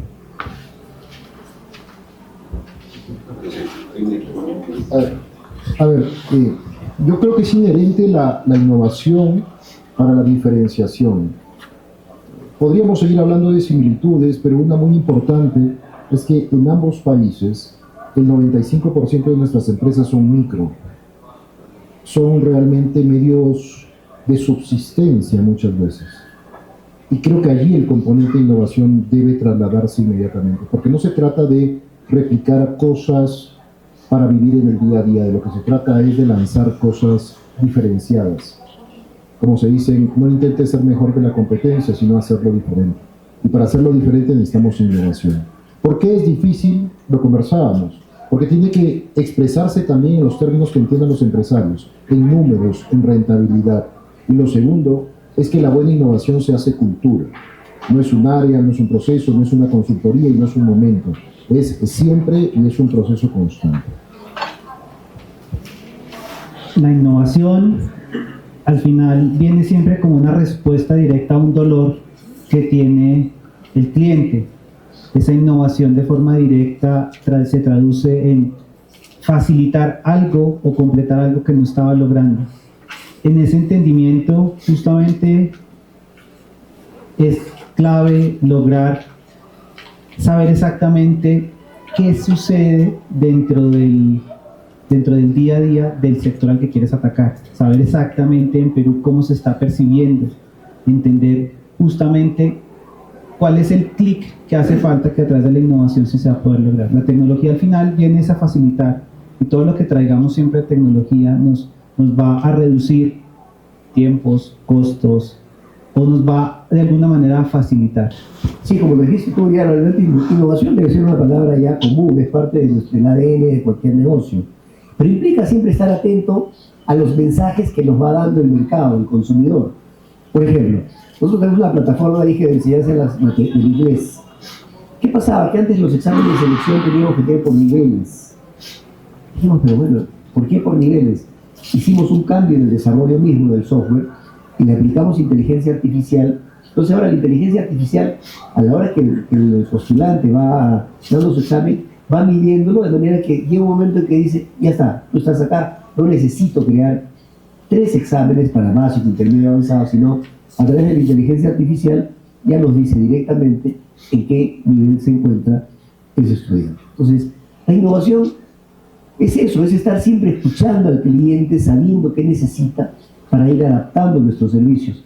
Quiero recordar que hace unas semanas atrás hubo una conferencia desde Brasil sobre exportación de servicios, porque muchos estamos involucrados en la parte, seguramente, de exportación de productos, pero hay una dinámica muy grande en lo que es exportación de servicios. Entonces, la exportación de servicios de Brasil, dicen ellos mega pesadumbrados que solamente el 40% de sus exportaciones son en servicios, pero aún así tienen el 96% del mercado latinoamericano, o sea, no crezcan más porque no nos van a dejar nada, ¿no? Entonces, ¿por qué? Porque eso significa que hay de parte del Estado un apoyo a la innovación, un apoyo al desarrollo de servicios, cosa que a veces no sucede, porque cuando invitan a las ferias, más están presentes en los pabellones aquellos productos que uno pueda ver tangiblemente. De manera que tenemos que darle más impulso de parte de los organismos del Estado para que tengamos también más presencia en las ferias de tecnología que hay a nivel mundial. Carlos, le aprecio su presencia y haber compartido todo esto con nosotros. Gracias a todos. Muchas gracias. Para finalizar el último bloque, se denomina Reglas de Juego Perú-Colombia. Ya que hablamos del potencial, de la estrategia, de la realidad del negocio, ahora vamos a entrar en materia con lo que a algunos nos puede ocupar y es lo legal, el papeleo, los impuestos. Y para ello nos van a acompañar los siguientes ponentes, a quienes desde ya invito a que pasen para acá al escenario, digamos. La doctora Mónica Arroyave Toro, el doctor Omar Cárdenas Martínez y el doctor Sebastián Cuartas Marín. Les quiero hablar de sus interlocutores. La doctora Mónica Arroyave Toro, business broker, socia principal en Pentia Group, abogada, economista, business broker internacional, asesora jurídica de negocios para empresarios e inversionistas, gestión de oportunidades de inversión, BMI, financiamiento estructurado y conexión con redes de capital privado y mentoría estratégica y legal para fondos e inversionistas individuales. Por su parte, el doctor Omar Cárdenas Martínez, CEO Omar Cárdenas y compañía SAC, abogado por la Pontificia Universidad Católica del Perú, especializado en Derecho Mercantil, Negocios Internacionales y Derecho Ambiental, director de la Cámara de Comercio de Lima y comisionado en sus comités de sostenibilidad e integridad, director del Comité Legal del Consejo Empresarial Colombiano y delegado en el Comité Multisectorial para el Desarrollo del Comercio Exterior de Servicios, árbitro y abogado en litigios comerciales en Perú, Colombia y Estados Unidos, profesor universitario y con participaciones como conferencista en Brasil, Uruguay, Argentina y España. Finalmente, por su parte, el doctor Sebastián Cuartas Marín,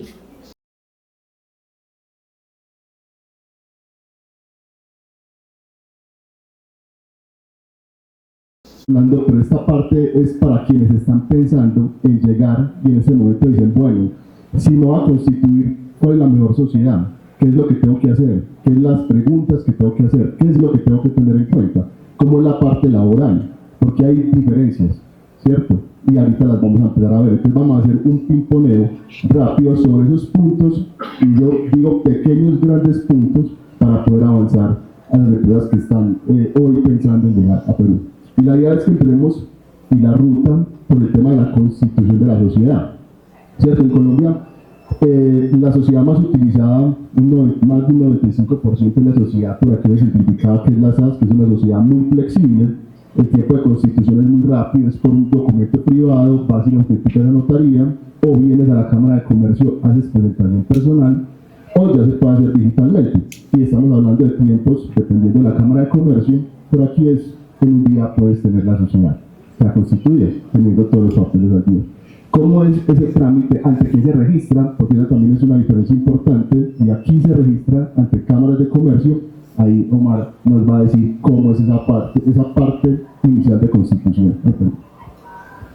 Muchas gracias, Sebastián. Muy buenos días a todos. Bueno, ya estamos cerca de terminar. Me imagino que estarán impacientes, ¿no? Para empezar el Mundial y se ha hablado demasiado de fútbol hoy día en la mañana, dejando claro el mensaje de que quieren ver la inauguración. Vamos rápido entonces. Hay varios modelos societarios en el Perú. También hay un modelo societario simplificado que se puede constituir a través de un procedimiento administrativo muy rápido, sin necesidad de un notario. Se llena un formulario en el registro público, en una oficina centralizada del registro público, y se tiene la sociedad constituida al día siguiente. Lo que sigue es abrir las cuentas bancarias. Creo que es importante tener en cuenta no solamente la facilidad de organización de la sociedad, sino el modelo al cual quieren sujetarse.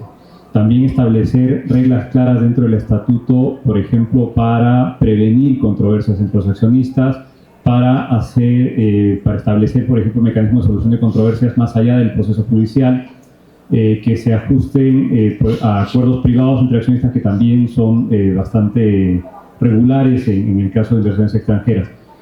y tomando en cuenta pues este factor que es el capital que se invierte, ¿no? Para determinar qué tan confiable es el modelo societario y cuántos accionistas van a aceptar en el futuro, a quiénes se va a aceptar en el futuro, si va a ser un modelo más bien restringido de tal manera que se requiera una escritura pública para la incorporación de un accionista o sea solamente a través de un acuerdo privado. Esto, para no complicar las cosas, significa que, me remito al consejo que habían dado más temprano los expositores, acudan a un abogado que les dé el mejor consejo sobre la mejor forma de adecuarse a sus intereses en el Perú. No están encorsetados, el modelo peruano es bastante flexible en ese sentido. Gracias, Omar. Y siguiendo esta línea de lo práctico, hay tres cosas que me gustaría ver el comparativo en Perú. Una es que en la SAS, que es la más utilizada, puede ser desde un accionista y puede ser perfectamente extranjero, persona natural o persona jurídica, desde uno, ¿cierto? Ya vamos a ver si es similar al Perú. Lo otro es que la concepción, cuando se van a dar las facultades al representante legal, se piensa que lo que no está prohibido está permitido, ¿cierto? Y lo que no queremos que suceda, hay que limitarlo. Entiendo que en Perú es al revés, o sea, hay que facultarle todo y lo que no quede por escrito es lo que no puede hacer. Y también en el tema del objeto social, tiene que estar descrito en el objeto social exclusivamente lo que puede hacer la sociedad. En cambio, en la SAS puede desarrollar cualquier actividad lícita siempre y cuando sea lícita, vaya la redundancia. Entonces, ¿cómo funciona eso? Porque son temas prácticos importantes al momento de poder limitar o no ciertas cosas. Y aquí entramos a hablar ya de cómo es que se compaginan las distintas disciplinas jurídicas, ¿no? Porque efectivamente, para que un poder pueda tener pleno ejercicio a nivel bancario, por ejemplo, de disposición de bienes, o a nivel de los tribunales, o a nivel de trámites notariales, tiene que estar claramente establecido en la delegación de facultades. No tiene que ser por escritura pública. Y una facilidad es que se puede otorgar el poder por un simple acuerdo de junta de accionistas, y el procedimiento de inscripción además es muy sencillo y muy rápido. Yo creo que la dificultad aquí más bien viene de la interpretación que puede o no darse a la facultad que se está otorgando y al objeto social. Yo puedo constituir una sociedad que tenga un objeto social extensísimo, que sea un listado de 25 páginas sobre las cosas que se pueden hacer a nivel de la actividad económica de la empresa. La SUNAT me va a pedir básicamente las tres primeras, las tres más importantes. Y en función de eso es que me va a llevar a cabo la fiscalización y los procedimientos administrativos. Y SUNAFIL, que es el ente del Ministerio de Trabajo, va a hacer lo mismo. De tal manera que los niveles de control a nivel del Estado respecto al cumplimiento de obligaciones van en la línea de lo que puedo o no hacer y que he establecido yo que puedo o no hacer. Por supuesto que sí es importante ser claro en qué actividades voy a desarrollar. Uno no puede ser muy genérico. El Perú, para pagar ese recurso, ¿y qué tiene que tener en cuenta al momento de girarlo? ¿Tiene que llenar algún formulario? ¿Debe quedar canalizado ante el banco, como sucede acá en Colombia, o cómo es esa forma? Hay que tener en cuenta que entre el capital suscrito y el capital pagado sí puede haber una perfecta diferencia. No se estila en el Perú, no es muy común tener un capital suscrito y diferente de uno pagado. Lo regular es que el capital esté íntegramente pagado. Que se puede pactar, por supuesto. El estatuto establecerá además, y el acuerdo societario establecerá además los mecanismos y los plazos de pago. Pero la idea es que un capital suscrito no te sirve de nada cuando llevas a cabo operaciones económicas. El banco te analiza en función del capital pagado, o sea, del dinero que tú tienes contante para garantizar tus operaciones comerciales. Y eso nos lleva a hablar de la otra pregunta, el tema cambiario. El capital tiene que estar expresado en soles, salvo que tengas un contrato especial, un contrato ley que te permita que el capital esté expresado en dólares. Lo regular es que la administración fiscal, la administración tributaria, el sistema fiscal, determine que los pagos, que las declaraciones de impuestos se hagan en soles.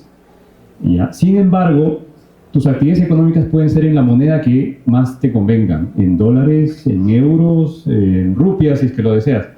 La cuestión aquí es que en el Perú existe libertad cambiaria.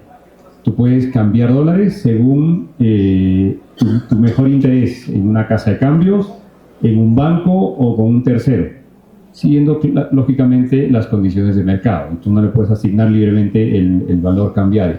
Para la declaración de impuestos sí existe un valor oficial establecido por la SUNAT que determina cuánto es lo que se determina de valor para la moneda día a día. Pero tus actividades económicas pueden ser llevadas a cabo en cualquier moneda. De hecho, los bancos en el Perú sí permiten tener cuentas corrientes en dólares, tanto para personas naturales como para entes jurídicos. Algunos bancos también permiten tener cuentas corrientes en euros, así que por ese lado hay perfecta y total libertad y garantía. Para que el dinero entre al Perú, no está sujeto a pago de impuestos. Para que salga del Perú en caso de, digamos, de inversiones, tampoco está sujeto a impuestos, salvo las utilidades obtenidas en el Perú, que sí están sujetas a impuestos. Pero el tráfico regular de divisas no está sujeto a impuestos, lo que representa una facilidad muy grande para el inversionista. En lo que se refiere al representante legal que ya lleva a cabo actividades de representación permanente, sí es necesario que sea un residente en el Perú. Eso implica un carnet de extranjería o implica que sea un nacional peruano.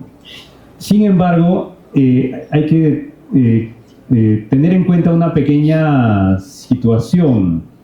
Y hay casos en los que se permite que, por ejemplo, los directores, el gerente general o eventualmente un apoderado figuren en el registro mercantil con esas facultades, aunque no se puedan ejercer, porque no tiene condición migratoria habilitante, pero nominalmente sí aparecen en el registro mercantil. Claro, no van a poder hacer nada mientras no cuenten con la calidad migratoria habilitante, pero nominalmente sí van a poder aparecer. Pero para llevar a cabo las actividades cotidianas sí es esencial que tengan esa condición migratoria habilitante, carnet de extranjería o que sean domiciliados en el Perú. Perfecto. Ahora, siguiendo esa línea, cuando se constituye la sociedad en Colombia, requieres otros temas para poder operar, ¿cierto? Asegurar que hayas quedado con el RUT, que haya quedado bien inscrito, que inclusive el representante legal tenga la vinculación ante la DIAN para que a través del usuario puedan ingresar, inclusive que tenga esa obligación 22 para que pueda declarar el nombre de la sociedad, que pueda presentar las declaraciones.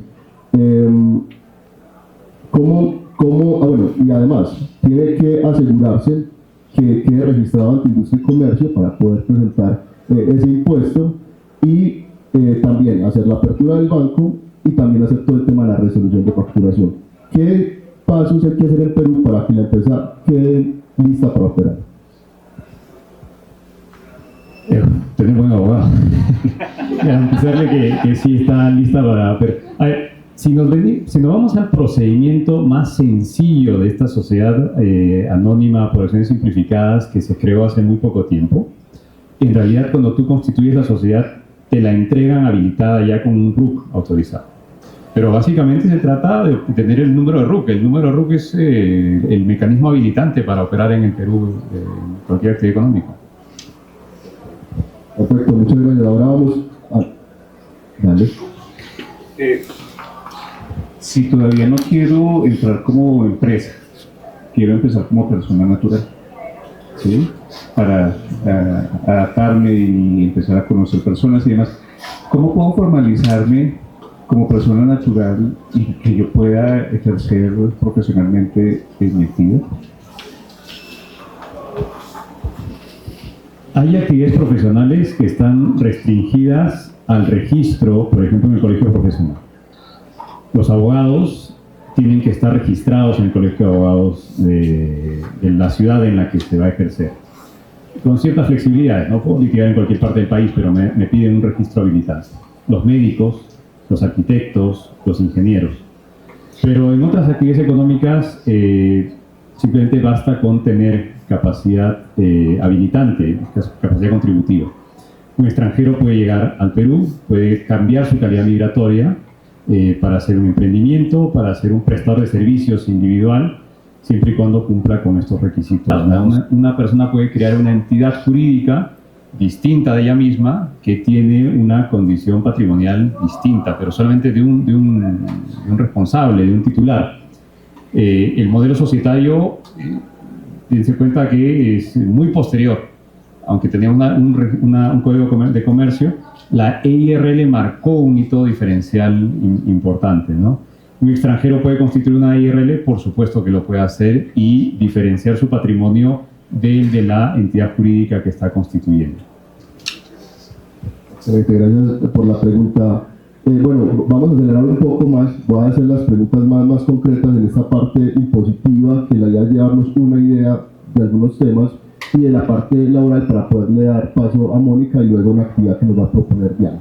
Entonces, en la parte impositiva, aquí existe tanto el régimen ordinario como el simple, pero el simple no puede ser utilizado cuando la sociedad tiene accionistas extranjeros, entonces tienen que, tienen que utilizar el régimen ordinario, ¿cierto? Tenemos una renta del 35%, IVA del 19% por regla general, y hay que pagar un impuesto municipal que es el de industria y comercio, que va a depender de la actividad económica que esté ejerciendo. ¿Cuáles son esos impuestos y esos regímenes que hay en Perú?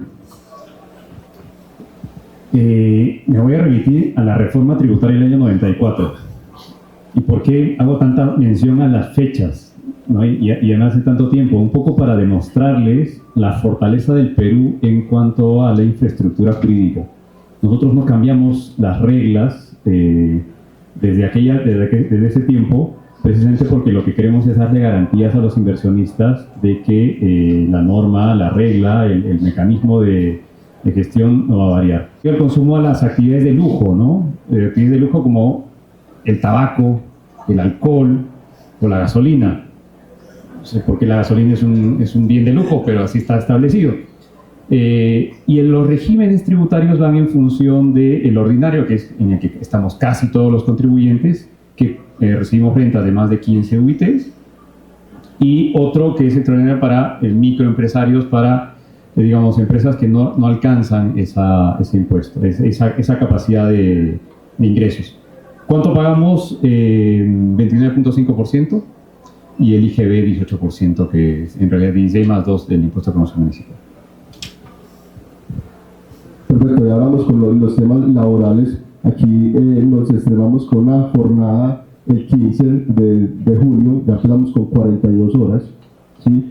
El salario mínimo, sumándole el auxilio de transporte, está en aproximadamente en $560 mensuales, ¿cierto? Tenemos 14 salarios, los 12 ordinarios, prima y cesantías, ¿sí?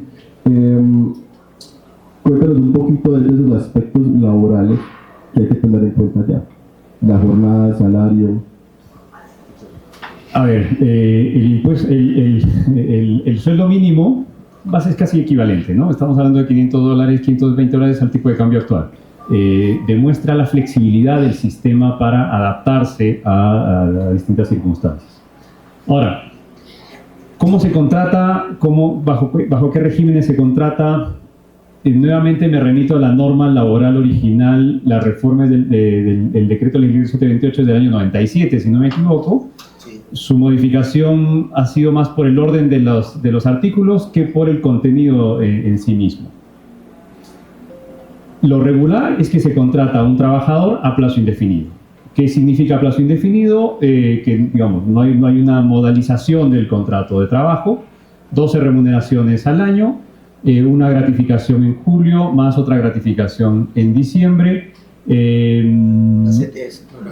Vacaciones y CTS, efectivamente. La CTS es una suerte de seguro de desempleo que el empleador tiene que ir depositando año a año en 2 oportunidades al año en una cuenta específica de un banco que el trabajador determina. Normalmente no se puede retirar. Ahora las circunstancias después de la pandemia han determinado que sí, el trabajador puede retirar casi el íntegro de la CTS, lo que es un gran problema porque lo deja sin esa cobertura del seguro de desempleo. Sin embargo, todavía la idea sería mantener ese mecanismo. ¿Qué más te puedo decir sobre el régimen laboral que sea distinto de Colombia? Las vacaciones duran 30 días, se pueden comprar 15 días al trabajador. No tenemos tantos festivos como en Colombia. ¿Cuántos tienen ahora? Perdóname, después de la última reforma. ¿19 o 20? Quedaron en 19. En Perú tenemos 7 festivos.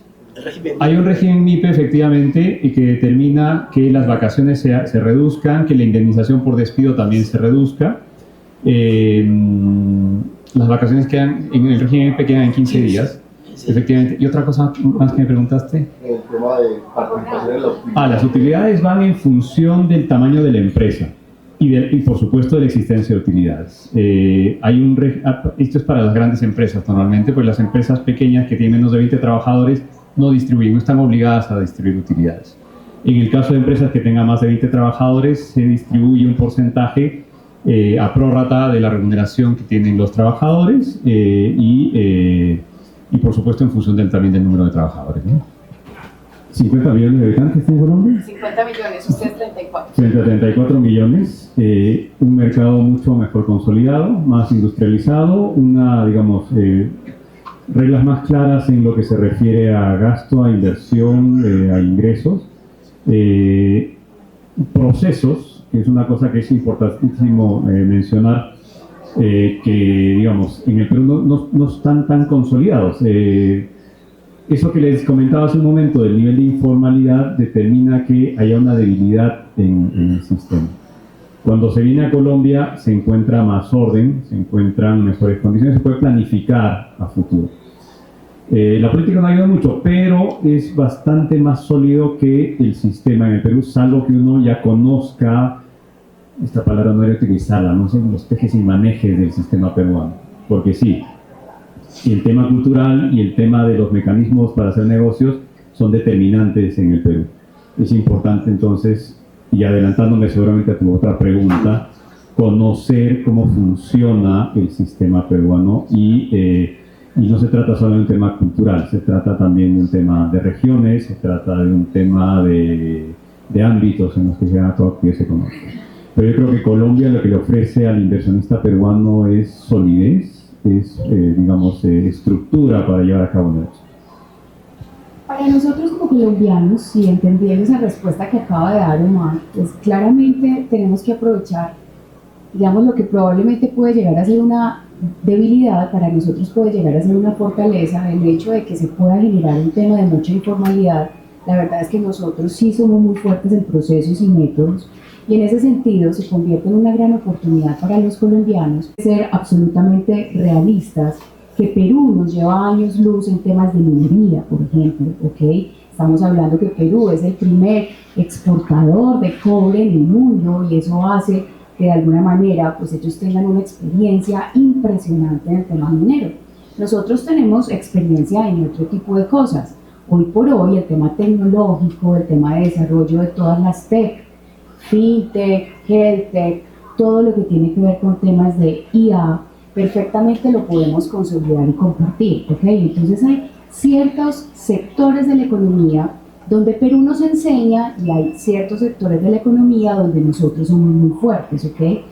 En el tema de servicios, la verdad es que Colombia puede ofrecer una serie de oportunidades. Ahora hablábamos de belleza y de hecho incluso no en vano, nosotros tenemos hoy por hoy a Recamier, que es uno de nuestros laboratorios colombianos más importantes y reconocidos, que son de Cali, son del Valle del Cauca. Hoy Recamier incluso tiene la presidencia del Consejo Empresarial Colombiano.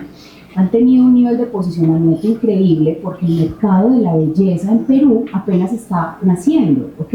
Entonces, en ese sentido, hay un mercado absolutamente dispuesto a recibir todo lo que nosotros ya tenemos dentro de nuestra curva de aprendizaje. Ahora sí te quiero preguntar, ¿qué otros sectores de la economía que tú hayas percibido en Perú están dispuestos a recibir al colombiano con esta idiosincrasia de ser tan madrugadores, de hablar diferente, de hacer las cosas un poco más formales, pero hay ciertos sectores de la economía que están listos para recibirlos? A ver, no te quiero hacer una corrección. En materia de estética o de producto de belleza, Jambal y él son peruanas, ¿no? Sí. Y han marcado un hito en la industria de belleza de Perú. Sin embargo, el volumen de importaciones que recibimos desde Colombia en cuanto a belleza y estética se ve en las calles. El número de tiendas que han abierto en estos últimos 2 años dedicados al negocio de la higiene y la belleza es impresionante. Un mercado que está alcanzando casi los 20.000 millones anuales de negocios. es un buen, digamos, es una buena referencia de lo que se puede hacer en el Perú. Tiendas que distribuyen cada vez más productos vinculados a este rubro, que Colombia es muy fuerte. El hecho de que Perú sea un estupendo actor en materia de minería no le convierte necesariamente en un estupendo extractor de minería. Los principales capitales para extracción minera son extranjeros y los principales proveedores para la industria minera son extranjeros, tanto en los procesos del core business de la minería, también como en todos aquellos que están vinculados: seguridad, tecnología, comunicaciones, transporte, mantenimiento, etc. Hay, por supuesto, clústeres estupendos en los cuales uno puede involucrarse, no solamente minería, pesca, temas ambientales, sostenibilidad, madera, y en cuanto a tecnología, por supuesto, yo creo que es lo que va a marcar esta nueva perspectiva de los negocios en el Perú. La tecnología nos permite vencer esa informalidad que existía. Entonces, poco a poco lo estamos viendo. Y respondiendo a una pregunta que se hizo más temprano sobre el tema de innovación.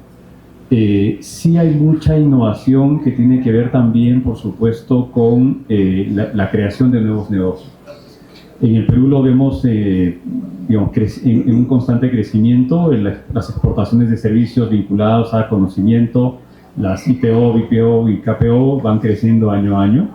Exportamos desde animación digital, videojuegos, soluciones informáticas, hasta consultoría en materia fiscal, consultoría en temas de conflictos ambientales, etc.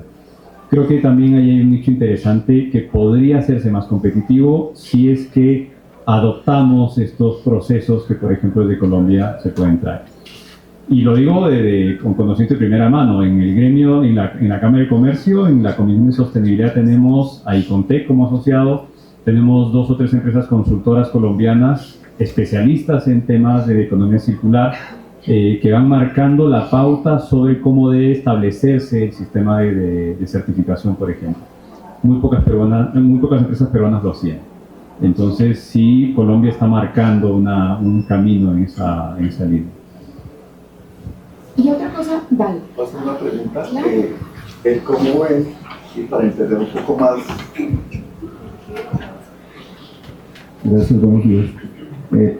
Yo estoy en la industria farmacéutica, entonces tengo la duda de si para poder entrar, digamos, al Perú a nivel de materiales de empaque, por ejemplo, ¿cómo sería la mejor manera? Si a través de la Cámara de Comercio, o sea, por ejemplo, de Lima, que ofrece, creo que tiene un clúster específico sobre ese, en el cual no sé si uno como colombiano se puede inscribir, y si eso tiene algún tipo de ventaja que facilite el acceso, digamos, a la industria farmacéutica como tal. Lógicamente, hay que cumplir, sí, y hay que estar seguros de que las buenas prácticas se cumplen, ¿no? Porque en temas de medicamentos la autoridad peruana es muy estricta en cuanto a etiquetado, en cuanto a la información que se provee, etcétera, y hay que hacer una revisión exhaustiva para evitar un dolor de cabeza en el futuro. Bueno, y creo que ya para que cerremos, yo creo que lo importante es que a ustedes como empresarios les quede el mensaje de que no somos 2 economías diferentes. Yo creo que aquí lo más importante es entender que si bien tenemos que entender que la economía está absolutamente abierta, estamos absolutamente globalizados, que hoy solo estamos pensando en un mercado regional y no en un mercado por países, ¿ok? Que es más importante entender las empresas desde una globalidad y no simplemente que somos una empresa de Perú o una empresa de Ecuador. Creo que tenemos la posibilidad de trabajar en unas sinergias muy interesantes, no solo por todas las, digamos, todas las ventajas que tenemos como países aliados, sino que adicional y culturalmente tenemos muchísima riqueza que podemos verdaderamente compartir. Entonces, en ese sentido, la invitación es que vean ustedes esto más como un mercado regional y no como simplemente empresas o países que trabajan de manera aislada. Entonces, muchísimas gracias. Le doy entonces el pase a Adrián. Muchas gracias a Omar desde Perú, a Mónica, a Sebastián, con nacionales nuestros por acompañarnos en este bloque. Como les anticipaba, vamos a tener dos invitaciones finales, justo una de conclusiones y cierre, donde nuevamente invitaré a Julio Polanco para que nos acompañe, y al final, y por eso desde ya, luego de las palabras que tenga Julio por dirigirnos, la invitación es a generar, o a que generemos todos, un espacio de networking, ¿sí? Entonces, como que luego de las conclusiones con Julio, quedan ustedes liberados para que no se pierdan esta oportunidad de compartir con quienes tal vez estuvieron al lado, detrás, adelante, en fin, y que puedan cruzar contactos, tarjetas y experiencias, porque como lo vimos, ya hay empresarios o que están decididos o que incluso ya empezaron justamente este soft landing o este aterrizaje en la economía peruana. Julio, es todo, tuyo la palabra. Muchas gracias. Un poquito más de luz, ¿no? Nada, primero agradecer a todos los expositores por compartir su experiencia de vida, su profesionalismo, su experiencia sobre todo, porque se han hablado muchas referencias a las diferencias culturales y es sorprendente cómo, siendo tan parecidos, hablando el mismo idioma, hay diferencias. Y esas diferencias no nos hacen ni mejor ni peor. Creo que la clave está en entenderlas, en ponerlas en valor, en saber interactuar mejor. Ambos países son países de relaciones. Hay que saber cómo identificarlas rápido y saber cómo usarlas a nuestro favor, ¿no? Y lo otro, y ya siempre la clave es en 3 puntos, ¿no? El tercer punto es que los profesionales, los empresarios de ambos países han demostrado ser resilientes. La institucionalidad, los cambios económicos, los cambios políticos son moneda del día a día y de generación a generación que hemos vivido todos y que hemos vivido de repente nuestros abuelos, nuestros padres, nuestros hijos, nuestros nietos van a seguir viviendo la misma situación.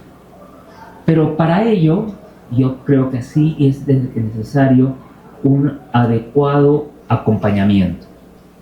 El tener estos espacios, la decisión de ustedes de estar presentes acá es súper importante.